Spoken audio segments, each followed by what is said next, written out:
당장은 아니지만 기본소득제 이 방향을 계속 얘기하고 있습니다. 배고플 때 빵을 사 먹을 자유 그런 얘기를 했습니다.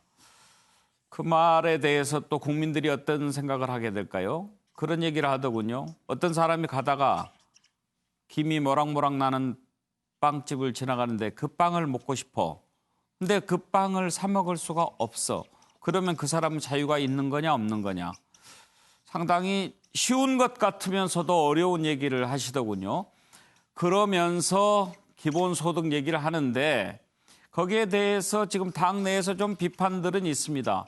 보수라는 말 자체를 좋아하지 않는다에 대해서 그러면은 보수가 싫으면 오지 말았어야 되는 거 아니냐. 장제원 의원 계속 쓴소리하고요. 보수의 가치가 아니라 정치 실패다 이런 얘기도 있습니다. 자, 기본소득 아마 21대 국회 초반에 여야가 서로 이 기본소득 가지고 아젠다 선점하는 그런 경쟁도 좀 펼치지 않을까 생각이 드는데요. 관련 녹취 잠깐 들어보시죠.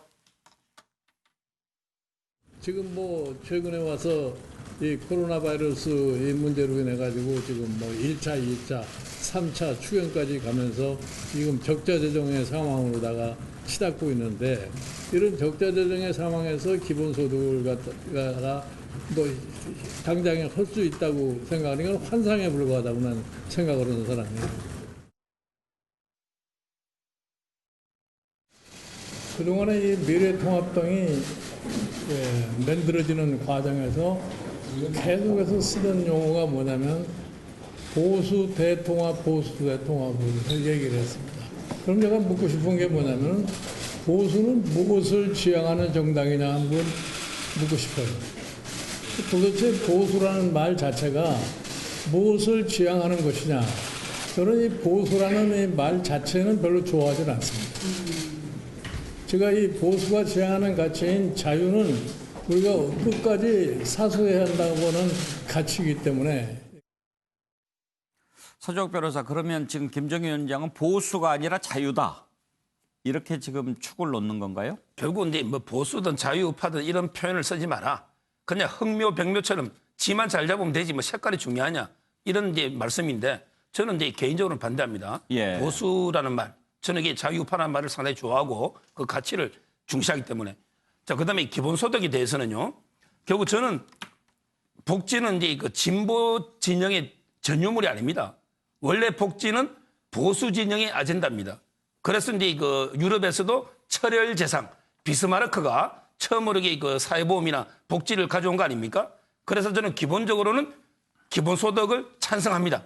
다음에 이게 전제 조건을 제가 3가지를 적었는데 첫째는요. 이게 되려면 이게 정시까지도 가서 재정 여건이 개선돼야 돼요.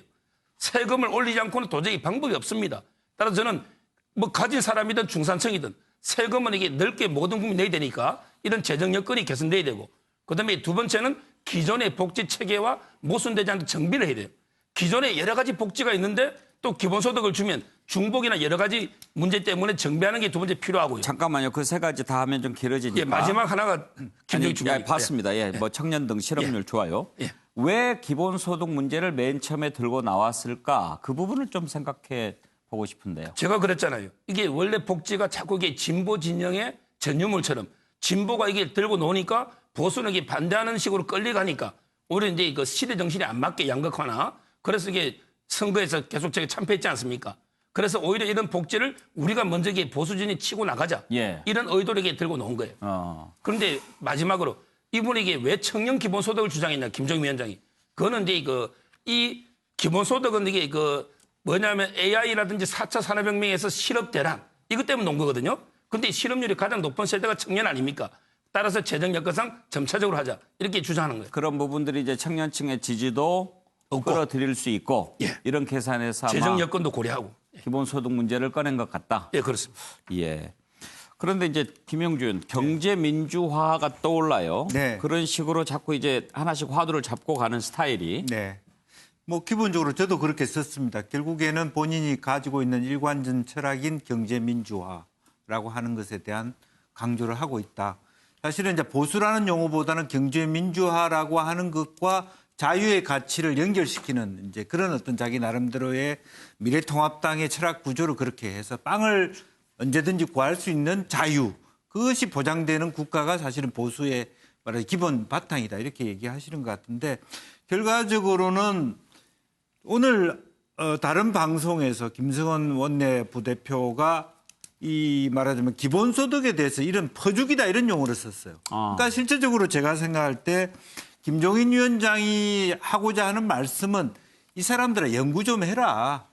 기본소득이라고 하는 걸 무조건 포퓰리즘이라고 하고 퍼주기라고 얘기해가지고는 앞으로 미래에 어떻게 앞으로 변화하는 4차 산업혁명이라든지 재난 말하자면 뭐 지원금이죠. 사실 소득이라기보다는 그런 여러 가지 일상적인 어떤 변화에 대해서 어떻게 하답할 수 있겠느냐. 이런 충격요법이라고 저는 그렇게 생각이 들거든요. 그래서 기본적으로 당의 원내대표와 원내 부대표조차도 기본적으로만 기본소득하면 퍼주기다 이렇게 생각해 갖고는 안 된다. 철학적인 어떤 빈곤이라는 것을 정확하게 지적하고 있다라는 부분이고, 그런 의미에서 겉으로 보면 오늘 신장정 대표와 같이 인식을 같이 하는 것처럼 예. 보이지만 사실은 다릅니다. 결이 달라요. 그러니까 결과적으로는 고용과 지속 가능성 속에서의 기본소득이라고 하는 철학, 그것은 분명하다고 보여집니다. 복지가 더 이상 진보의 영역이 아니다. 이제 보수가 복지 문제 이슈를 선점하겠다. 이런 뜻도 있을까요? 저는 그것보다는 김종인 위원장이 상당히 정확한 지적을 했죠. 그러니까 예. 도대체 무엇을 지향하는 보수냐라는 질문이죠. 도대체 보수는 뭘 지향하느냐. 예를 들면 과거 정부의 지하 벙커 회의 때 보수라고 주장했던 분들이 그 회의 멤버 중에 군대를 갔다 온 사람이 한 명이 없었지 않습니까? 예. 도대체 보수는 뭐냐. 희생, 헌신, 법치. 그러니까 그 부분에 대해서 저는 날카롭게 지적을 했다고 보고, 김종인 위원장이 이 기본소득이라는 문제를 꺼내드는 거는 지금 이제 코로나 전국이 좀 굉장히 앞으로 더 심화될 것이라고 보여집니다. 그리고 이 문제에 대해서는 그 이재명 경기지사가 굉장히 오래전부터 강조를 했죠.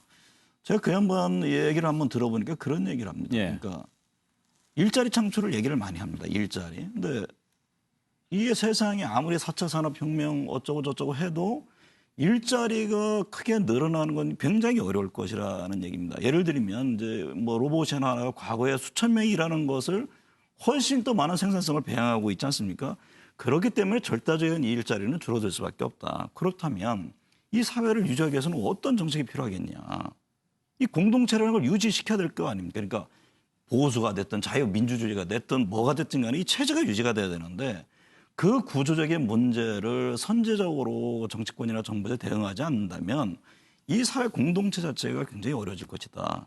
저는 김종인 위원장의 주창은 뭐 여러 가지 뭐 표심 이런 것보다는 이 양반은 그 유럽에서 공부하지 않았습니까? 예. 그런 점들을 좀 앞서서 보면서 진단해서 제안을 한 게 아닌가 저는 그렇게 봅니다. 그래서 모처럼 여야의 어떤 정책 경쟁이 될 수도 있다라는 어떤 긍정적인 시각으로 보고 있습니다. 예. 자, 패널들 의견 들어봤는데요. 김종인 위원장의 이런 마음속에 먹고 사는 것이 가장 중요한 문제야. 이런 부분을 좀 강조하려고 하는 그런 뜻이 있는 게 아닌가 그런 생각도 드는데요. 기회가 되면 한번 이 부분 또 다시 논의해 보도록 하겠습니다.